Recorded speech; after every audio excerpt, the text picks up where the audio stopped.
om te geniet. 1 Timoteus 6 vers 17 sê, beveel die rykes in die huidige wêreld om nie hoogmoedig te wees nie en nie hulle hoop op die onsekerheid van rykdom te vestig nie, maar op God wat alle dinge in oorvloed aan ons gee om te geniet. Kom ons gesels oor verslawing.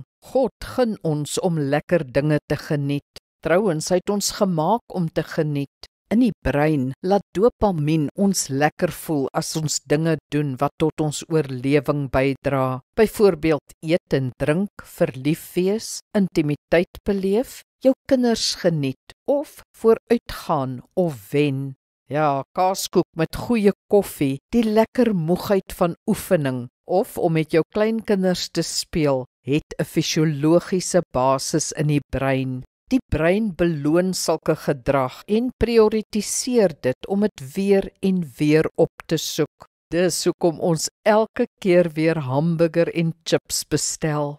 Die beloningsmeganisme kan egter skade doen as dit 'n kompulsiewe karakter kry. As ons beheer verloor oor die lekker dinge, dan is ons verslaaf. Geniet dus 'n blokkie sjokolade, maar as jy aan suiker verslaaf geraak het, is jy buite God se wil. Kom ons bid saam.